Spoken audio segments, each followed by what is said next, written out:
ஹல்லேலூயா, ஹல்லேலூயா. ஆண்டவராகிய இயேசுவின் நாமத்தினாலே உங்களை இந்த ஆராதனைக்கு நாங்கள் அன்போடு கூட நாங்கள் வாழ்த்தி வரவேற்கிறோம். நாம் ஒரு சில பாடல்களை பாடி நாம் தேவனுடைய நாமத்தை மகிமைப்படுத்துவோம்.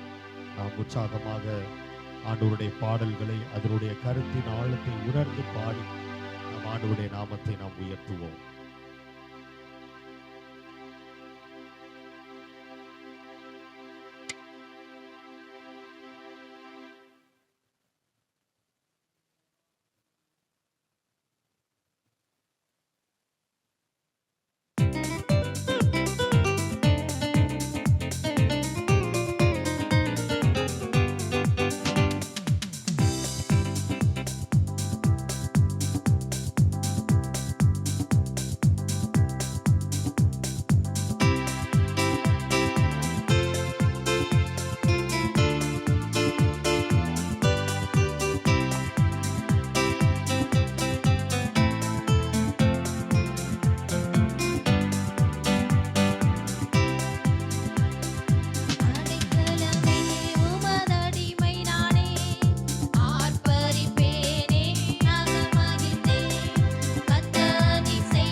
ஒவ்வொரு நாளும் அவருடைய சமூகத்துல அமர்ந்திருக்கிற ஒவ்வொரு நேரமும் ஒவ்வொரு நொடியும் அது ஒரு நாள் வீணாய் போகாது. அவர் நம்மளை ஒவ்வொரு நாளும் அந்த கண்ணீருக்கு அந்த பாதத்துல நாம வந்து அமர்ந்திருக்கிற நேரத்தையும் அதை கணக்கில் வைத்து நம்மை நடத்தி செல்கிற தெய்வமா இருக்கிறார். நாம் ஆண்டோடைய சமூகத்துல எதிர்த்து தேவனுடைய சமூகத்துல நாம் தேவனை ஆராதிப்போமா? ஆண்டவரை நீ நேற்றும் இன்றும் என்றும் மாறாத தெய்வமா எங்கள் வாழ்வில் ஒவ்வொரு நாளும் வந்து கொண்டிருக்கிறீங்களே, உமக்கு நாங்கள் நன்றி செலுத்த வந்திருக்கிறோம். நாங்கள் உங்களுக்கு துதி பலிகளை ஸ்தோத்திர பலிகளை ஏறெடுக்க வந்திருக்கிறோம். உண்மை போல தெய்வம் எங்களுக்கு யாருமே இல்லை ராஜா. இந்த உலகத்துல உண்மை தவிர எங்களுக்கு யாருமே இல்லை. ஆண்டோடைய சமூகத்துல நாம் சொல்லுவோமா? அவர் வாக்கு பண்ண தெய்வம் ஒரு மாறாத தெய்வமா இருக்கிறார். தேவனை நாம் ஆராதிப்போமா?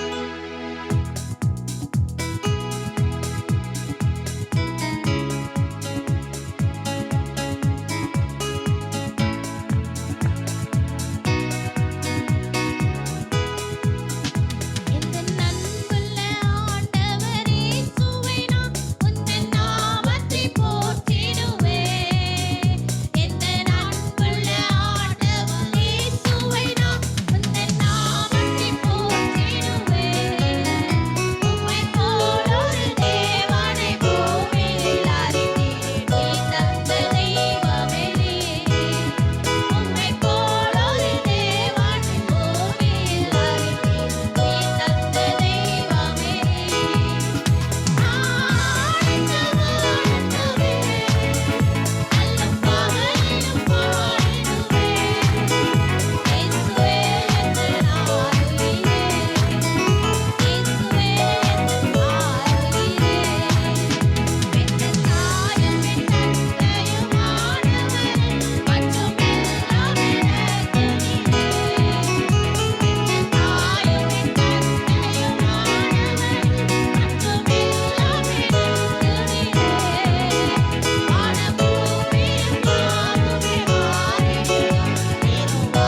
ஒவ்வொரு நாளும் நடத்தி வருகிறார் அல்லவா.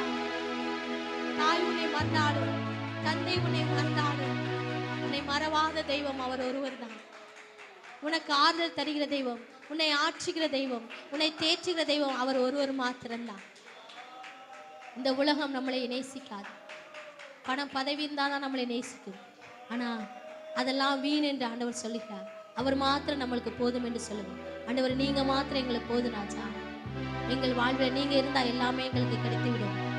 உண்மை தஞ்சமாய் நாங்கள் நோக்கி வருகிறோம். எங்களை உயர் அடைக்கலத்தில் வைத்தவர் நீங்க தான் ராஜா. எங்கள் வாழ்வில் ஒவ்வொரு ப்ரொமோஷனையும் தருகிறவர் நீங்க மாத்திரம்தான். இந்த உலகம் இல்லை, எங்க படிப்போ எங்க பதவியோ இல்லை, நீங்க தான் எங்களோடு இருந்து எங்களை ஒவ்வொரு நாளும் உயர்ந்த ஸ்தானத்துல வைத்து வருகிறீங்க. உண்மையே நம்பி வந்திருக்கிறோம் என்று ஆண்டவர்கிட்ட சொல்லுவோம். ஆண்டவர்கிட்ட நம்மை அர்ப்பணிப்போமா. ஆண்டவரே, உடைய சமுத்திரம் நாங்கள் வந்திருக்கிறோம். எங்களை காண்கிற தெய்வமா, எங்களை நடத்துகிற தெய்வமா நீங்க ஒவ்வொரு நாளும் பார்த்து கொண்டு இருப்பீங்க. எவ்வளவு ஆக்சிடென்ட் நடக்கு பாத்தீங்களா? எத்தனை பேர் போறாங்க, வண்டியில போறாங்க, திடீர்னு ஆக்சிடென்ட் ஆயிடுது. ஆனா தேவன் நம்மளை சுகமாய் பத்திரமாய் நம்முடைய குடும்பத்துல ஒவ்வொரு நபரையும் ஒவ்வொரு நாளும் பாதுகாத்து வருகிறார் அல்லவா. நம்முடைய டேலண்ட்னால இல்லை, அவருடைய கிருபை தான், அவருடைய தயவு தான் நம்மளை ஒவ்வொரு நாளும் கண்காணிச்சுட்டு வருகிறார். அந்த தெய்வத்தை நாம் ஒவ்வொரு நாளும் நோக்கி பார்ப்போமா. ஆண்டவரை நோக்கி வந்திருக்கிறோம் சொல்லுவோமா.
கிடைக்கவில்லையே என்று தவித்துக் கொண்டிருக்கிறோமோ அவருக்காக காத்திருங்க.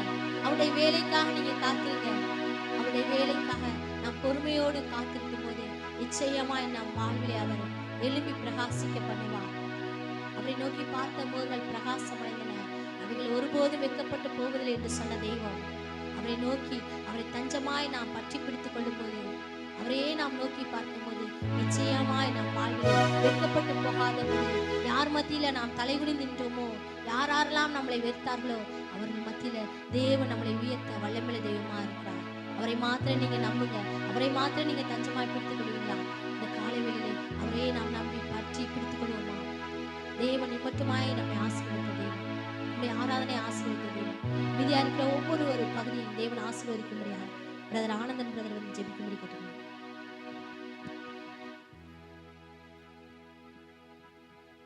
மகா பரிசுத்தமும் கிருபையும் இரக்கம் இருந்த எங்கள் தகப்பனாய் இயேசுவே, இந்த மனமகிழ்ச்சியின் ஓய்வு நாள் காலை வேலையிலே கத்தாவே ஆண்டவரே, நாங்கள் துரிதமாய் கடந்து வந்து கத்தாவே உம்மை ஆராதித்து மகிமைப்படுத்தி நேர்த்தியாய் பாடல்களை பாடினோம் கத்தாவே.